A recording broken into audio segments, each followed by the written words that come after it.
A'udhu billahi minash shaitanir rajeem. Bismillahir Rahmanir Rahim. I begin, as I always begin, in the name of Allah, His grace I seek in this and all other matters.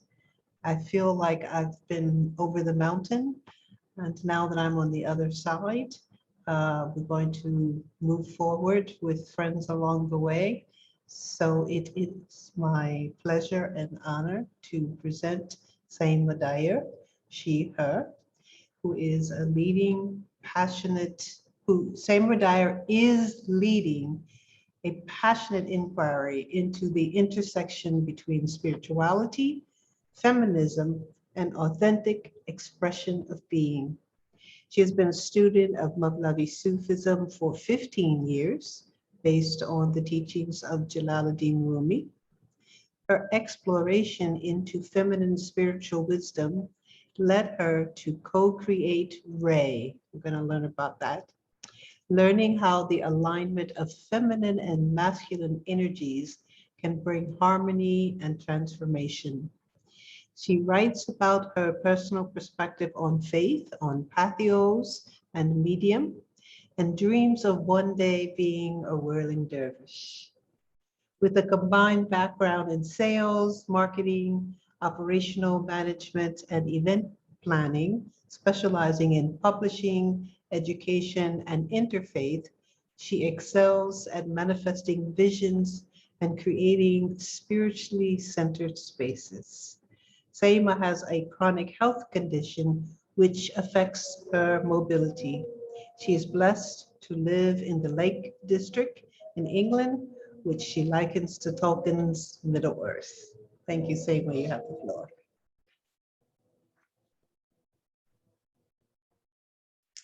Bismillah ar-Rahman ar-Rahim. I begin in the name of God, out of whose womb of compassion and mercy all things emerge. Thank you, dear Auntie Amna, for this invitation. It's such an honor and a privilege to be joining you for your Friends Along the Way series, subhanAllah. And thank you so much for all that you do in service. Your Patreon page especially has been such a ray of light since you started it last year. I know it's a labor of love, and it's deeply appreciated, and it's been incredibly nourishing for so many hearts, especially this one. So, Bismillah, speaking about the heart, I'll start by sharing a little bit about my heart's journey along this way. I was born in the north of England, not far from the Yorkshire moors of the Bronte sisters. I'm second generation of Pakistani immigrants. My mum arrived in the UK when she was 14 years old. And I actually went to the same school that she went to before she started working in the textile mills with my grandmother. And from about the age of 6 to 14, I attended madrasa every day, after school and on weekends. And it was not a pleasant experience. I quickly started suffering from a cognitive dissonance between the Islam that was preached at me and the Islam that I saw lived around me. And I grew up with an Islam of fear, hellfire, punishment doled out by the patriarchal powers. And yet these same people were behaving contradictory to the morals they were preaching. My immediate community was full of abuse, physical and mental. And while now as an adult, I can understand that all human beings, including myself, we are flawed. As a child, I couldn't reconcile my worldview. I saw things in a very black and white way. This is right, this is wrong. And I still sometimes do, but I have more awareness of it. But as a child, I really questioned, why was so much wrong being allowed to go unacknowledged? And more importantly, why was Islam actually seeming to be used to condone this behavior? When folks use the Quran and the Prophet's example to justify so much that just didn't feel right. It was really confusing. And at a certain point in my teens, I just decided I couldn't believe in a God and a prophet who seemed to support this incredibly abusive, destructive way of being. I didn't stop believing in God, in a divine intelligence, but I didn't feel Islam's God was, I didn't understand him as I'd experienced him, and it wasn't right for me. But it was an internal decision. I certainly wasn't going to tell my mum how I felt.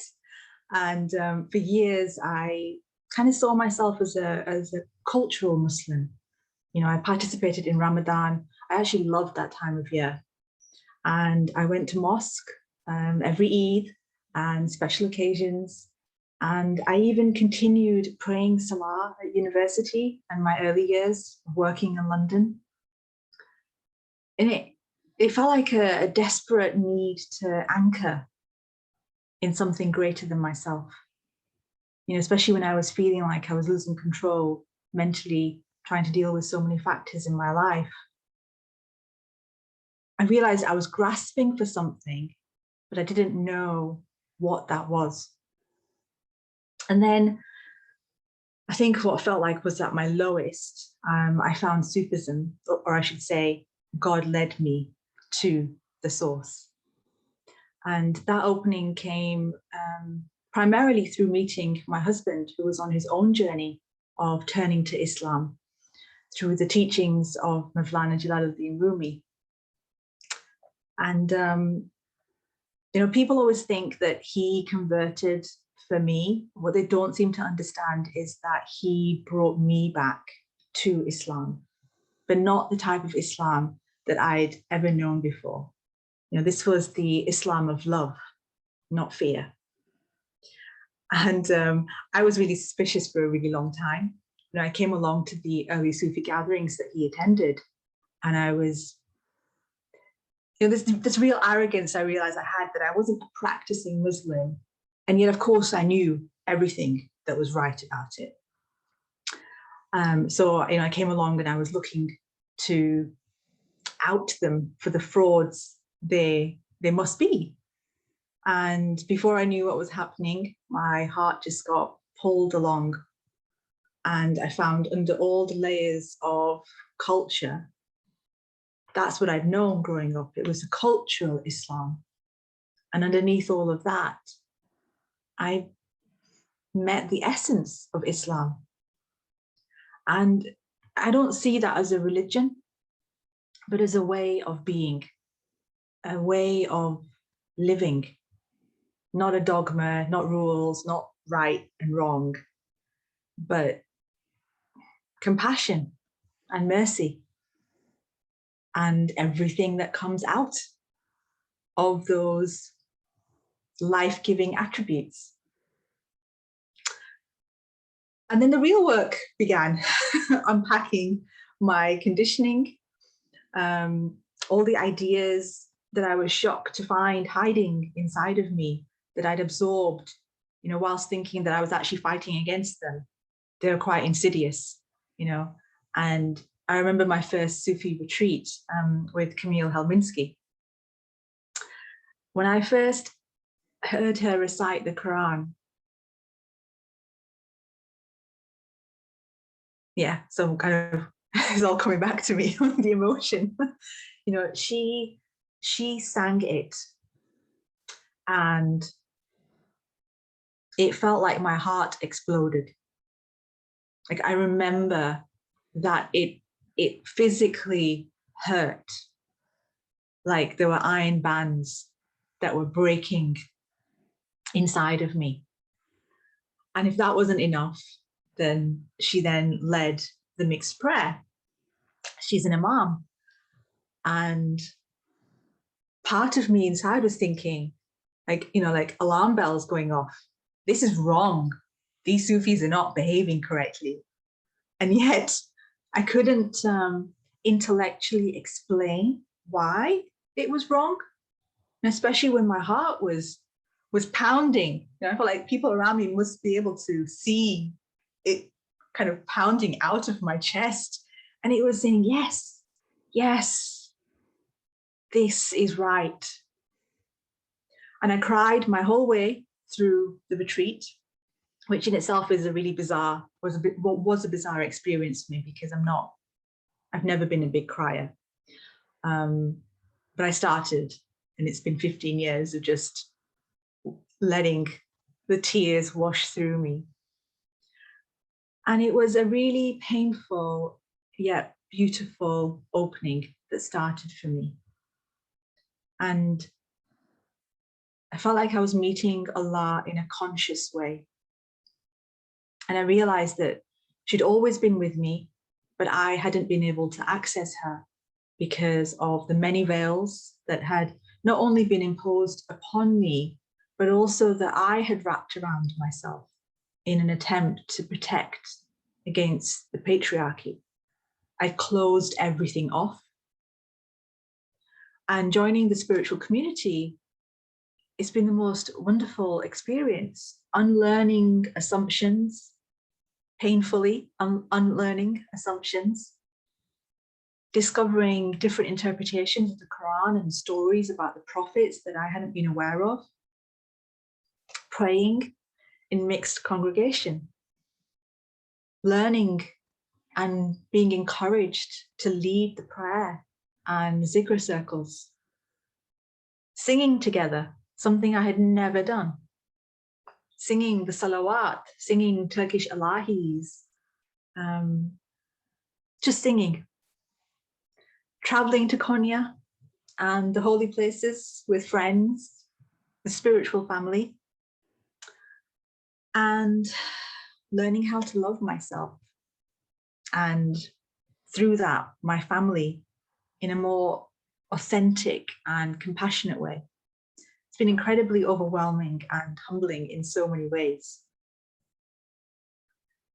And this spiritual realization came hand in hand with physical illness, an accumulation of stress. And my body finally said, I need a break. And it was an incredibly, tremendously difficult time. And I don't know how I would have coped without the rediscovered rope of God to hold on to. And I wonder if I could even have opened up to God in the same way if my body hadn't given up, in a sense. There were times when I felt like God was carrying me. I literally felt her arms carrying me during really difficult moments. And I have had to go through this process of letting go, unburdening expectations, family, social, work, everything. I went through a process of being diagnosed with ME, then with fibromyalgia, various other things. And I had to change my whole way of life. I couldn't work in an office anymore.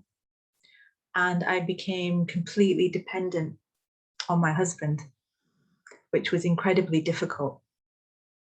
And yet,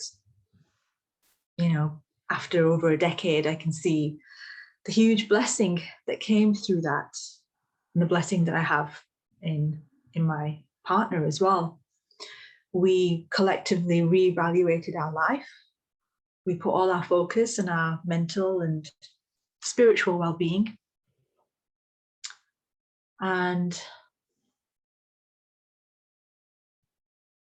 in the midst of difficulty, there was ease. We started our own publishing company. Daniel wrote and illustrated a children's book on the 99 Names of God. We started doing poetry and music events through Rumi Circle. which is part of Threshold Society. And it reprioritized our lives, working around my capacity and what we felt was important to focus our energy on. And it changed the way that I worshipped. I've been carried into mosques in Turkey in my wheelchair.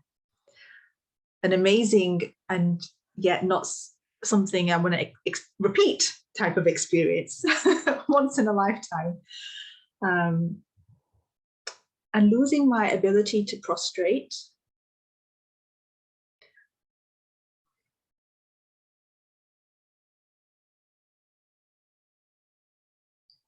Well, it made me understand in a completely new way the spiritual, mental, and physical aspects of Salah, the movements, the connection to the ground, how amazing our bodies are, the subtle and not so subtle intricacies of how Allah has fashioned us. And I used to take so much for granted. And now I'm in awe of standing in the shower, that I can do it. Making ablution and noticing my hands and my arms, the beauty of my feet, the grace of every movement and each of the senses. So there's a lot of subhanallah moments in very mundane actions that I never saw in that way before. And so, yeah, it's been a decade of challenges, and only recently, and by recently, I'd say the 1st of October, have I been able to claim and name myself as having a dynamic disability.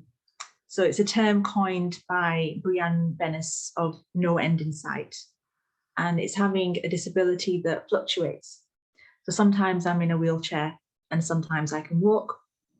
Sometimes you may be able to visually see me as disabled, and sometimes it's invisible.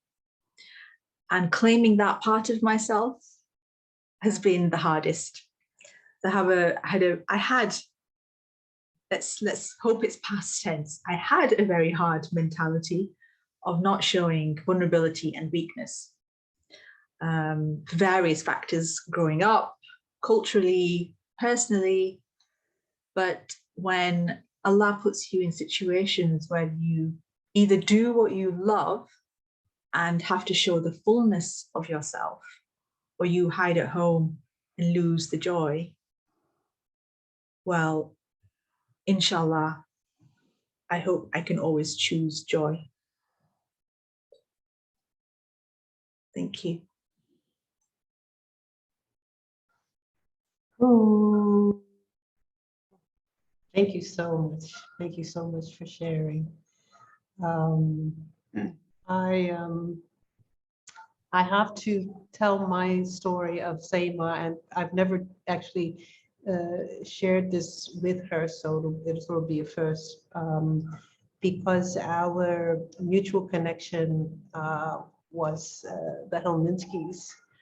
And you know, I traveled quite a bit, and I would come to the UK, and inadvertently, you know, many activities would be organized. Sometimes I knew ahead of time, but sometimes, you know, spontaneously there would be more activities. And, you know, sometimes you'd plan sort of the last minute. And so I met Saimma virtually, and she was more than once gracious enough to invite me. And because of our mutual connection through the Helminskis, about whom I will say a little bit more in a minute, I was always trying to make it work out. And it just wouldn't work out so many times. And I always felt like, I don't think she's going to believe that I really want to get there, because it just doesn't seem to happen. But the other thing about traveling is that to a certain extent, I'm, you know, completely at the disposal of the local organizers to help me coordinate things, because I'm the type of person who gets hopelessly lost in the city. So I don't like jump on a train and try to go someplace by myself, you know. But we were always, you know, we were always layering the possibilities, and they just would not synchronize. So when we were finally able to, you know, coordinate through events, I felt immediately the shared kinship through the Helminskis. And why I want to say a little bit more about the Helminskis is because I am not a student of Jalaluddin Rumi, on him be so much mercy and grace. But the Helminskis have always embraced me with a position of love and respect. And because I come in, you know, as sort of a known academic, I have this even in my own tariqa, you know, with my own teacher. Sometimes they say, you know, those academics, they can't really, you know, feel the heart of Islam. But I always felt like I did feel the heart of Islam. And I'm an academic, or at least, you know, used to be retired academic. So when the Helminskis would invite me, they would, you know, ask me to share. And I challenged myself to put away, you know, all the notes and all of the, you know, sort of prepared speech, and in their presence, because their presence is so imbued with this love and compassion, I just, you know, would take that deep breath and then just speak from the heart, just to learn to trust my own heart in speech and not worry about whether or not everything was, you know, polished or, you know, I mean, I still kind of organize things because I am a little bit OCD, but it was just such a delight to have someone trust me like that at that level. And because of the trust, for me to then trust myself as well, you know, to feel that it is possible, you know, to speak from the heart, and that, you know, it would come out true if I spoke from that truth. My own tariqa is a little bit more hegemonic because our sheikh is pretty much the one that's always speaking, and I love him, and I, you know, go for his dars even from afar, at least 3 times a week. But when I was asked, you know, to take on this responsibility, but within the context of, you know, sort of that divine love, it, in a way, it brought out a better me, and it gave me much more capacity to align, you know, with that love and to trust that love. I mean, I only chose it as a name, right? El Wadud. But, you know, so because of this common link, I was always, you know, trying to do so much better. And I remember every time when it would come down to the wire and it's like, I'm just not going to be able to get to Rumi's Cafe, and, you know, so I just want to tell you, thank you so much for your patience with me when I really all those times was hoping, because in fact, when I do, you know, the travel and the service, you know, that I've done in the community, because of my really profound interest in social justice, sometimes I don't have the same kind of invitation that involves the heart.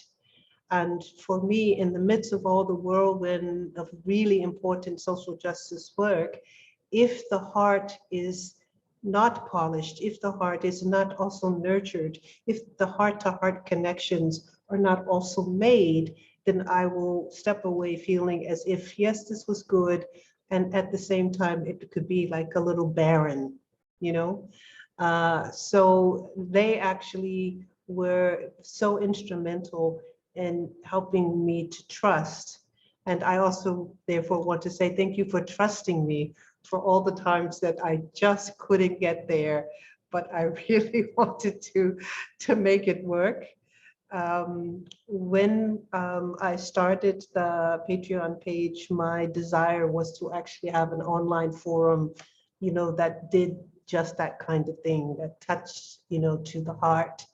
And you've been my companion along the way for quite some time. And through the, the small group sessions, I also really appreciate having more opportunities to, to touch base with you and not have to take the tube or anything like that to make my way to get there. So I did want to say thank you for that, and thank you for, all of the sharing. In addition, last year, you invited me to be a part of the Ray Fest. And I don't know if you noticed, I still had my notes.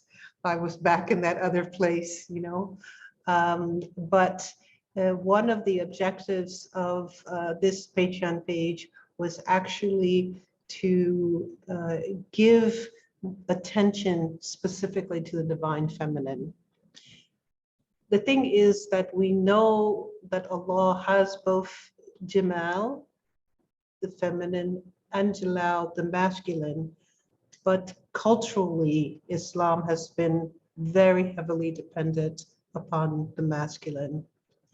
So much so that when we say He for Allah, we pretend that it is in fact universal.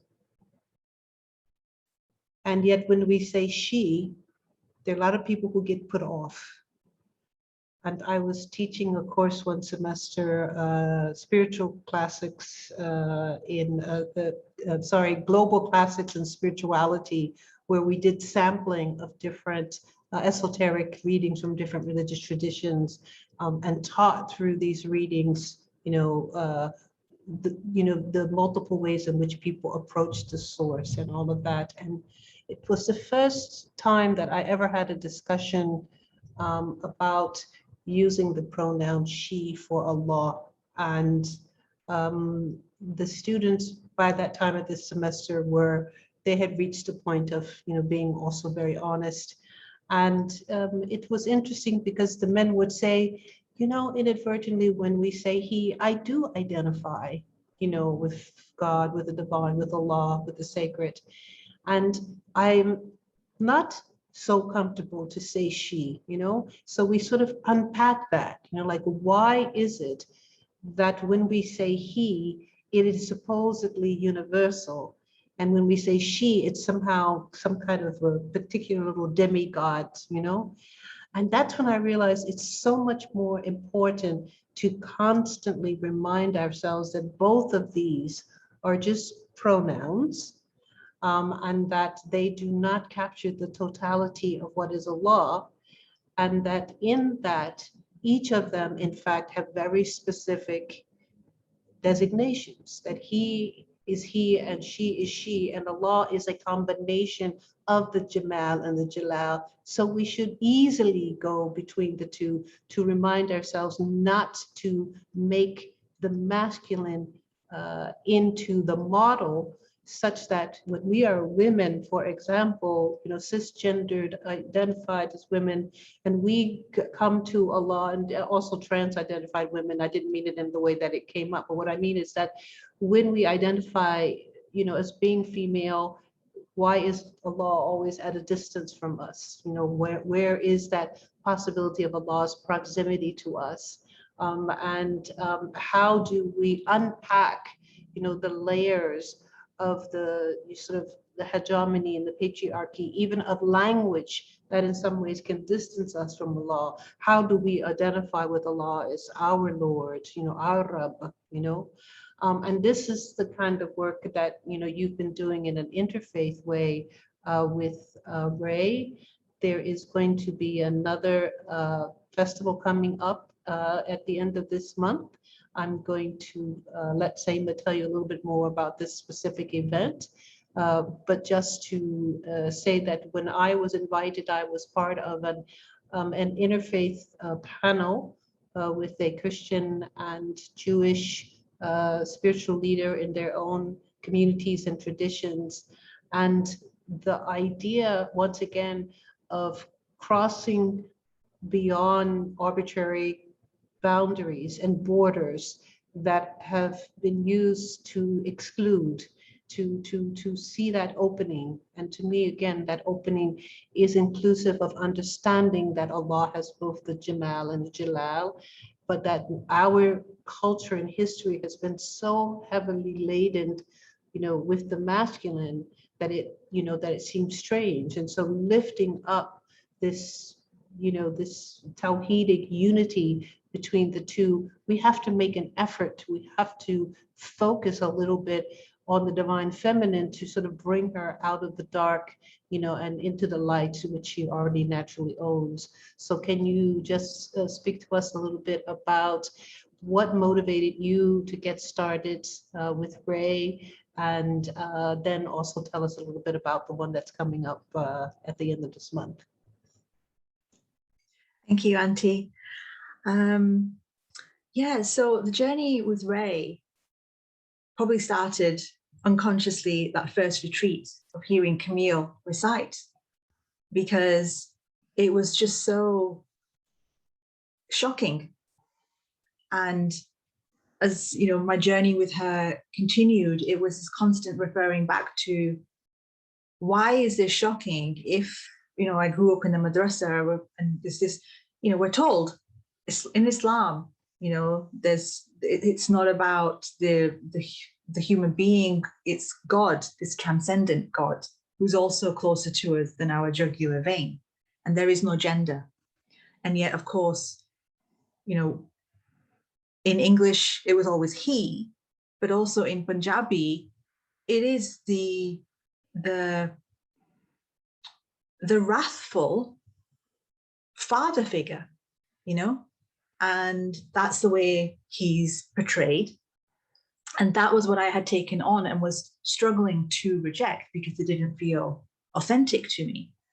And so hearing Camille and the way she translates the verses of the Quran, she always uses he, she.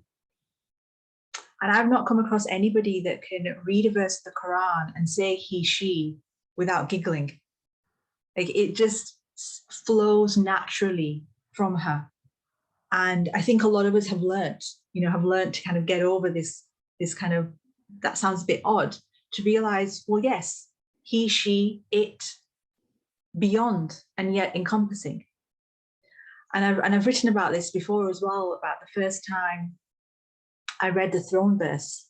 So, I'd grown up reciting the Ayatul Kursi, you must read it 7 times on this day, and read it when this happens and that happens, and after Isha every evening.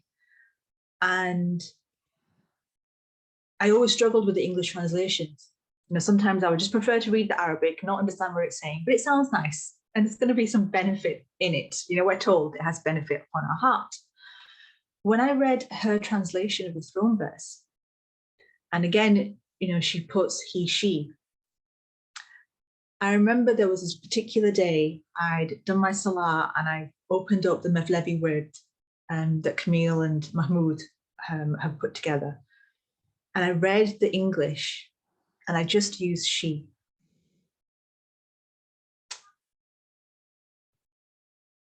I can't really articulate what happened, except I was just a puddle on my prayer mat. And it was one of those moments that really made me reckon with myself, that I am still seeing God as he. Because if I could really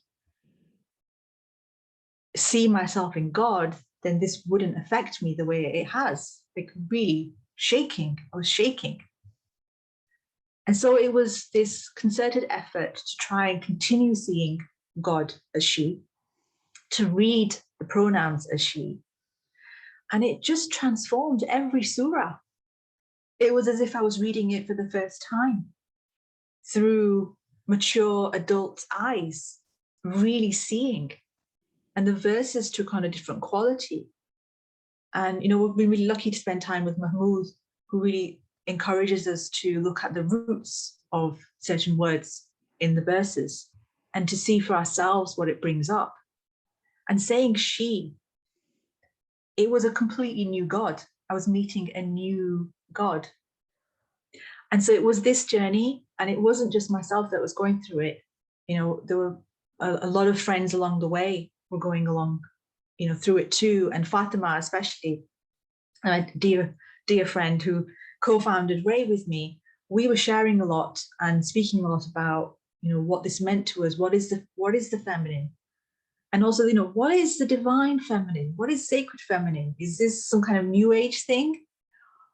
Or actually, has she always been here? And it was that journey through this, you know, kind of, I feel like being brave enough to say, we're going to do a retreat. We're going to do a retreat on the sacred feminine. And we're just going to see, you know, we're just going to create a space where we can hold these questions and share these experiences in a safe way and see what happens, because this is an inquiry that we're going through and we know others are interested as well.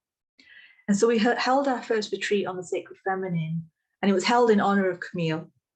It was on her birthday weekend, which is the same weekend today. It was her birthday yesterday. And it was, I don't know what we expected it to be, apart from just a few friends coming, you know, to sit in the Quaker meeting house here in Kendal and just share, you know, how we feel. And it was just so beautiful to see the inquiry being mirrored back through these hearts that were also really curious about what is the feminine. And when I say feminine, it's not about women, it's about the feminine principle. So the Jamal, and yet also the Jalal. So that's been a journey as well, meeting the feminine Jamal. And so we had men and women who were interested that came. And the conversation continued, and we had 3 retreats in total. And then finally, it felt that there was enough energy and need to create something in its own right. And so Fatima and I set up Ray of God. And even the name Ray of God comes through our journey with Mevlana Rumi. You know, he says in the Divan that woman is a ray of God. She is not created, she is creative. I like to play around with the capitalization on that, you know, to kind of like capital C for creative, you know, and I just felt, and again, through the encouragement of Camille and Kabir and Mahmoud, to really, you know, see how the translation speaks to me, see where it brings up for me. And I feel like Mevlana was saying something really profound and probably a bit dangerous for his time. And I'm going to go with that. I'm going to go with that because that's where my heart's taking me. And I feel that it opened up this possibility of woman as a ray of God, woman as the creative, out of whom comes all life, male, female, you know, non-binary, everything comes out of her. And so that was the intention. And very early on in the journey, I was really lucky to finally meet Auntie in London at a inclusive mosque event.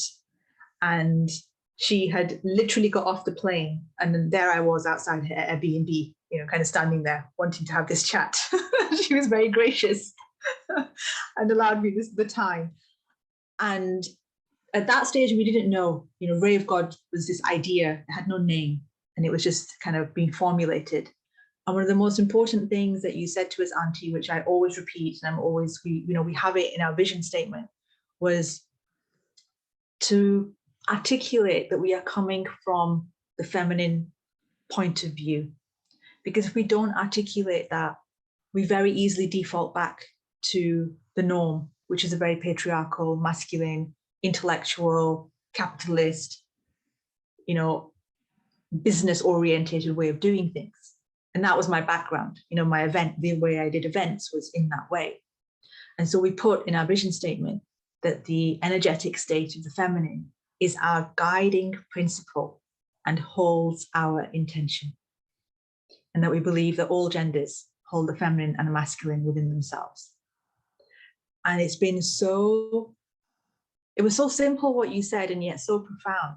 And that statement has been so important to us because it immediately lets people know where we're coming from, what our understanding is, and that it's a constantly evolving understanding. And that's the other thing about the feminine, is realizing that you can't really define her.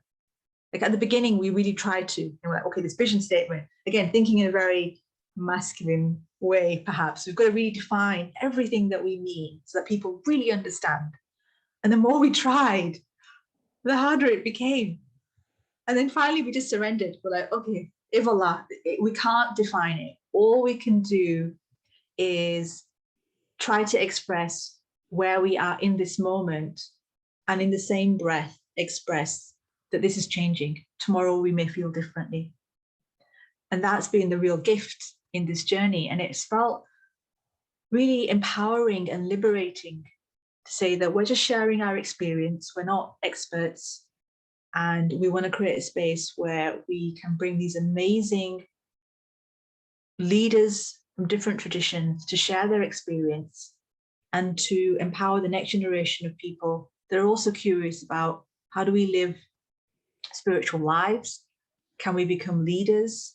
You know, and then out of last year's gathering, we know so many people that are now wanting to train to become priests, rabbis, imams.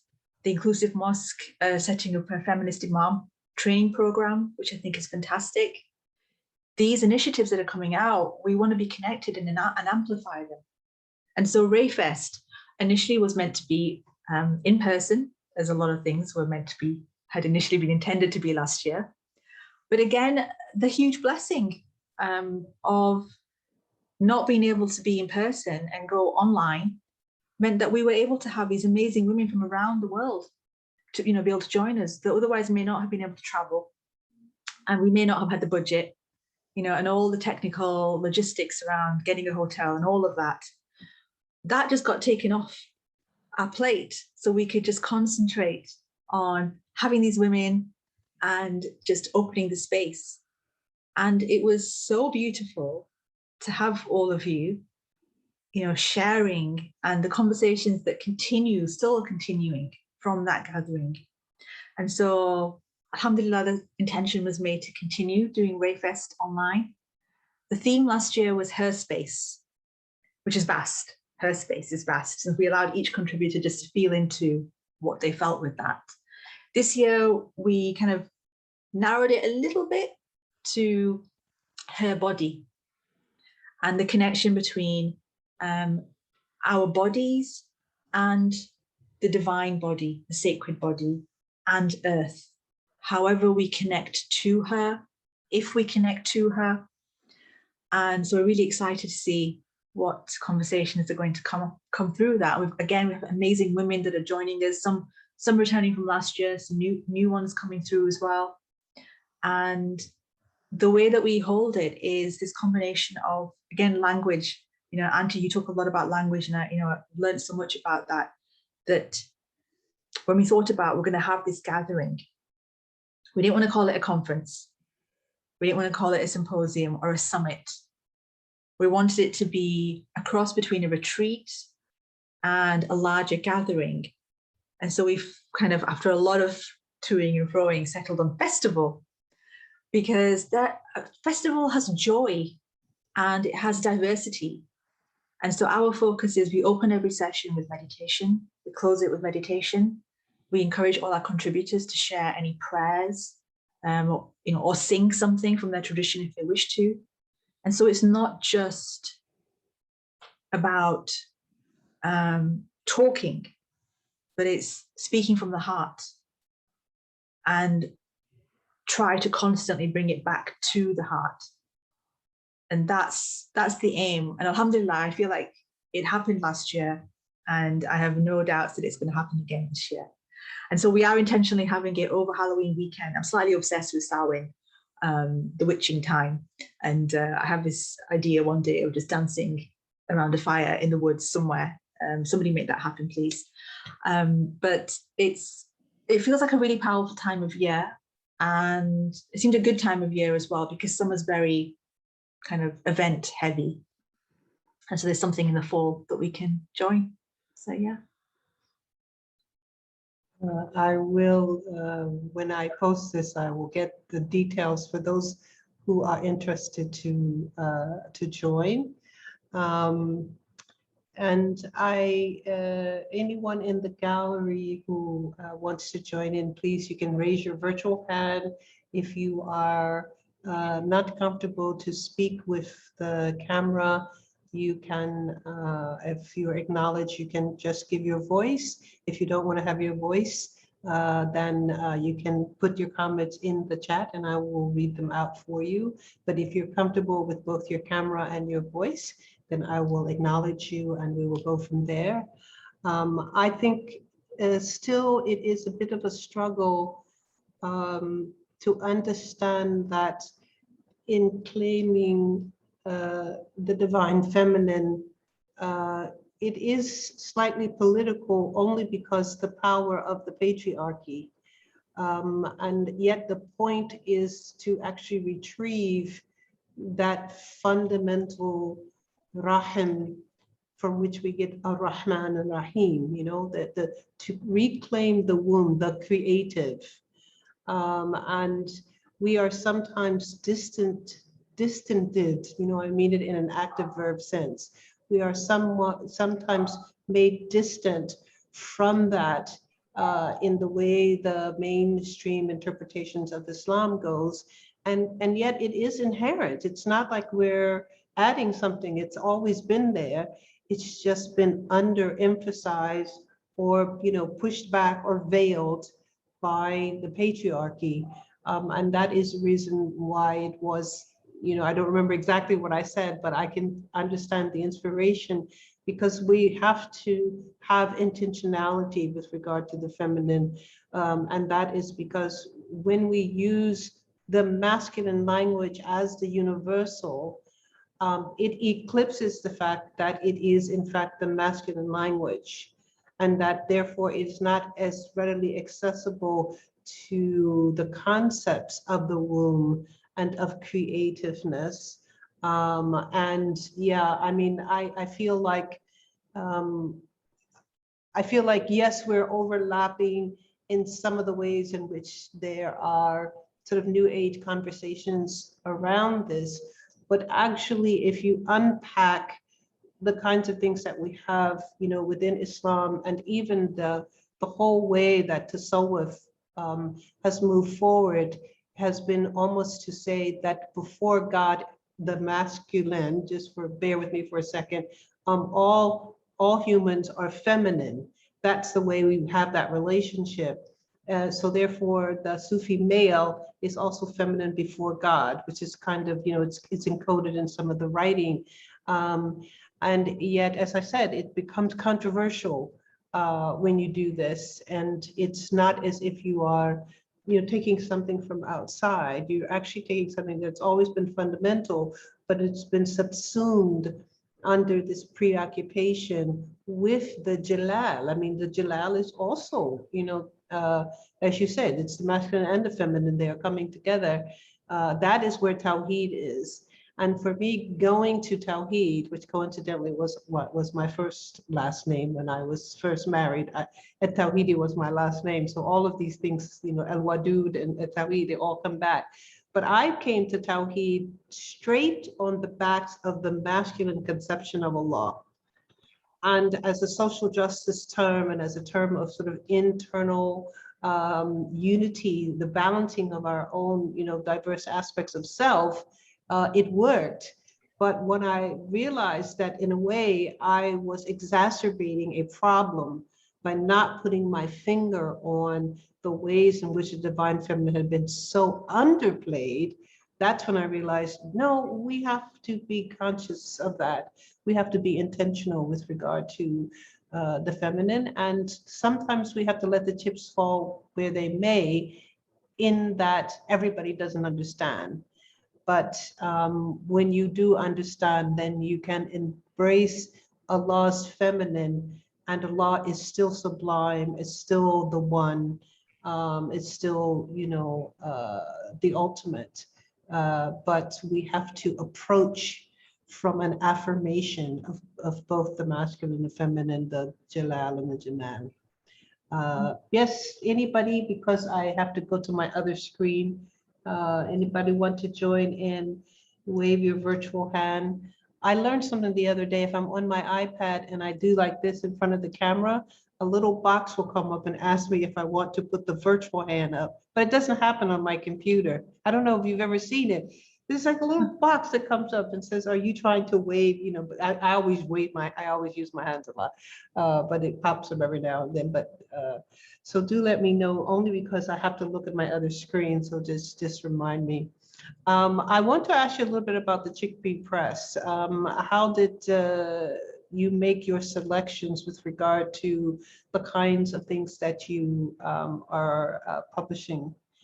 Starting with the 99 names, I used to have that book too. I had to reduce my library size just because you have to do that at some point in life. But can you tell me a little bit about the chickpea press? Yeah, that really came.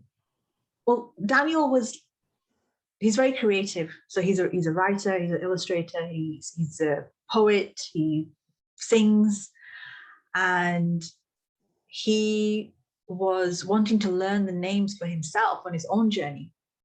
And he started writing it as a song. So, you know, just a simple song that, you know, children can sing, a really basic way, kind of four lines, a quatrain for each name to bring out the attributes. And it just evolved from a simple song into a double page spread, you know, with the translation, the meaning, and signs in nature, and things that you can do to reflect, to really understand. And it was his inspiration, and I absolutely loved it. And we thought something like this, illustrated, heart-led, not academic, who's going to publish this? And who would actually publish it in the way that we would be happy for it to go out?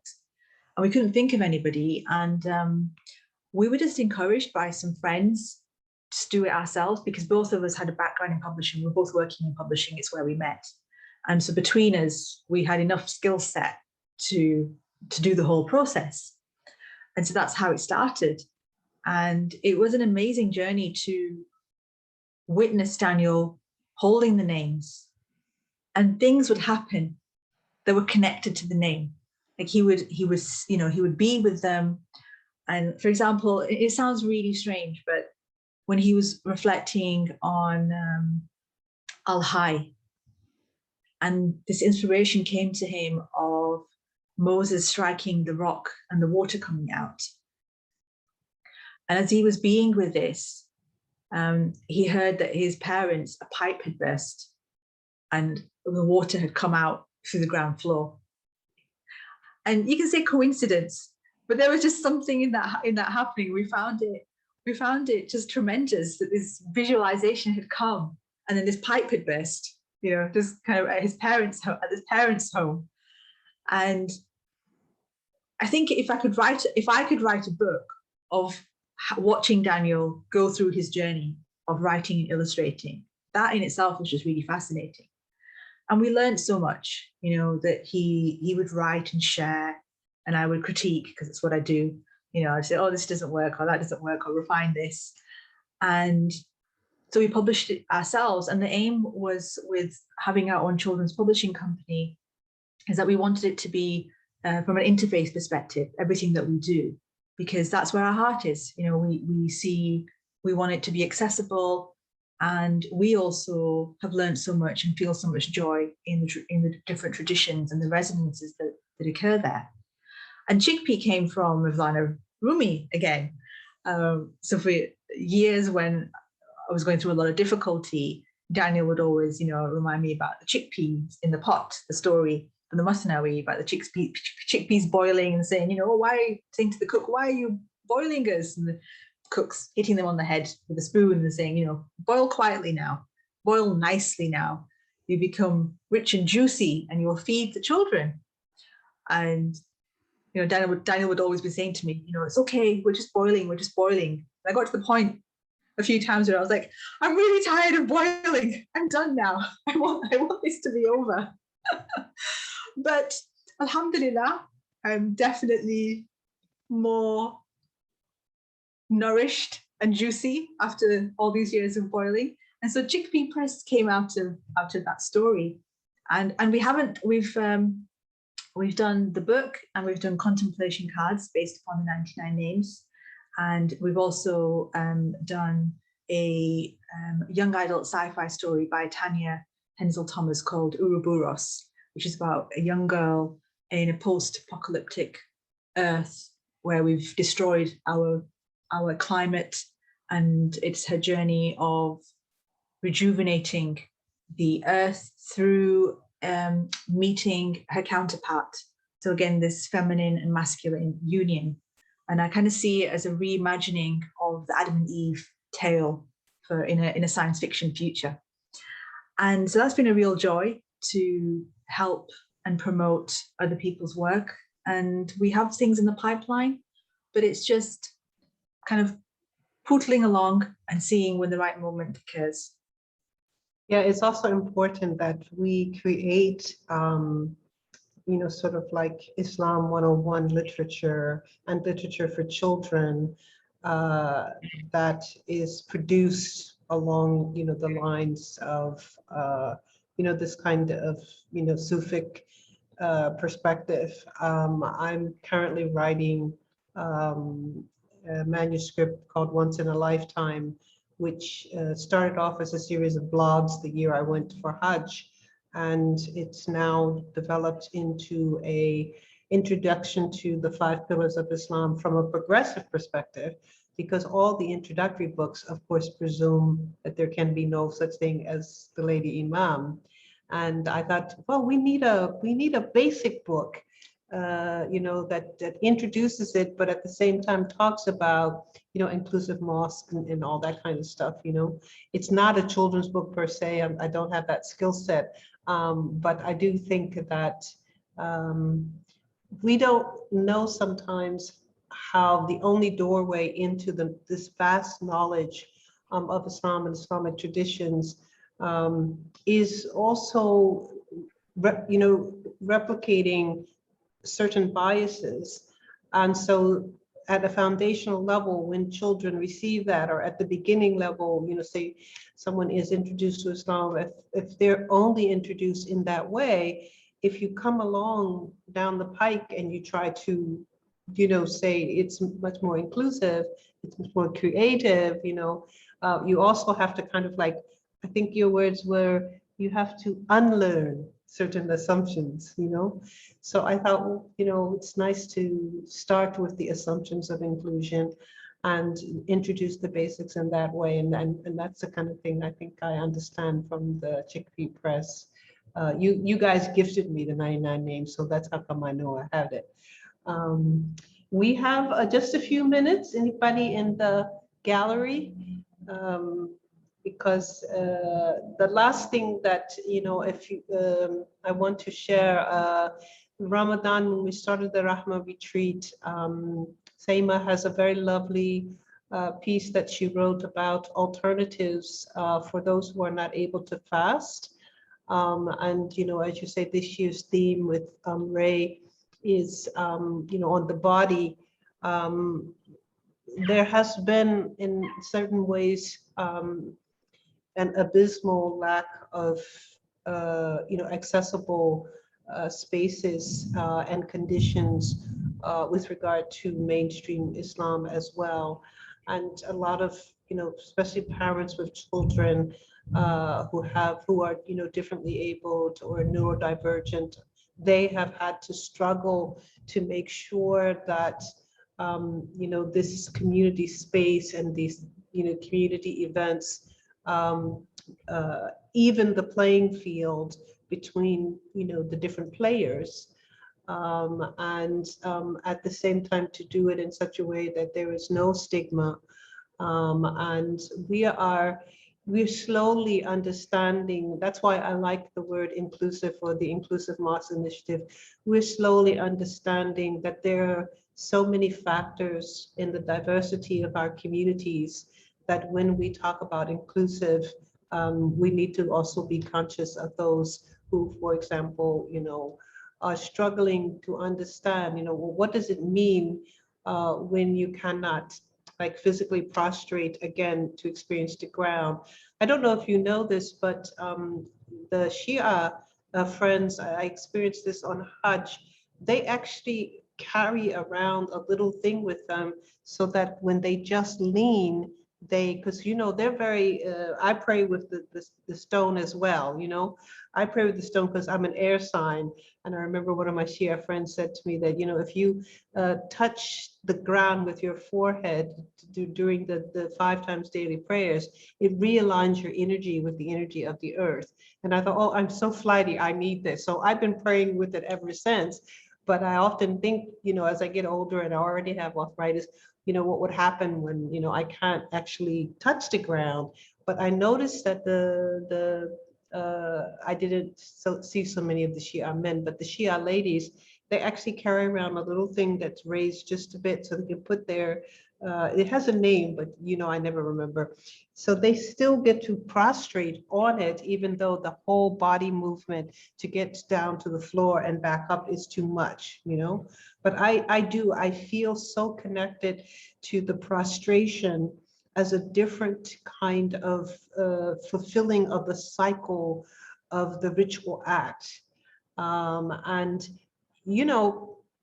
we have to think of creative ways to even make that basic performance to be inclusive, because there is something about touching the forehead to the ground. There is something about that earth, um, and you miss it when you can't have it, like right at the moment, I can't go up and down because it's still a little bit of pain from the surgery. But I mean, I always felt like, I don't want to bring it up, but I want to be down at the same time, Can you talk a little bit about, how you did the reconciliation? Because the piece that you wrote for Ramadan was just so beautiful, and thank you for letting me include it on the Patreon page. You talk a little bit about, how you embraced the idea of your full spiritual self in whatever body and whatever status that body is in. Yes, thank you. It was a really long process because the first time, I mean, for all my spiritual wobbles, I've had been fasting since I was 12. So every year, it was really exciting, and it was, one of the highlights in a sense, just because of community and spending more time with cousins and getting special food as a child because you were fasting. And then as an adult, it became this anchor again, so desperate for different anchors to just be connected to something and to feel something. And so I did maintain it. And then when the first year where I really just, it wasn't even a choice, that my body was just like, no, you cannot fast. And it was this, okay, well, I'm missing it and this is terrible. I'll have to make up for it, in whichever way. And then as the years went by, I realized that I was wasting time and energy waiting to get better. And that's not a good way to spend my life if I'm waiting. If I'm waiting to be well enough to climb a mountain, if I'm waiting to be well enough to go somewhere. And it was a lot of difficulty in feeling like I was, now that I'm finally spiritual, because I'm on this Sufi path and really understand the beauty and the blessings of these practices that have been given to us, that I was missing out. And, some years I tried to start, and then one year I fainted at iftar time, at Sahri time. And Daniel was like, nope, that's it. You're not doing this. And it was this really difficult journey towards accepting I'm not failing God. God is saying no. God is saying, no, you will not do this. And then this time has been given to me. I can still pray. I can do extra zikr. I can still read the Quran, and I realized then through that process that Ramadan had just become about not eating and then the effect that has on the body, and then cramming in the prayer and the Quran and the extra bits and pieces. But actually, if I'm not having to worry about headaches and feeling hungry and losing energy, then I can still do all those other things with more energy, more intentionality. And so that, I say it as if it just happened, but it was a difficult process. And when I was able to really surrender to that, that's when my prayer became sweeter and my zikr became sweeter during the month of Ramadan, because I felt that I had surrendered and opened to the rain of blessing during that month. And it's not just through the outward forms. Some people need them. A lot of people need them to be connected. But I felt like I was given this opportunity that I could plug in without depriving myself in that way. And I did different things. For some years, I did various detox to help increase my energy. But I did it in a way that was kind to my body. And I think that's one of the aspects of Ramadan that we don't appreciate when we are able to do it all, is that what effect does it have on the body? It's not a mental exercise. Oh, great, 30 days, I managed to do it, and now I'll go back to gorging myself.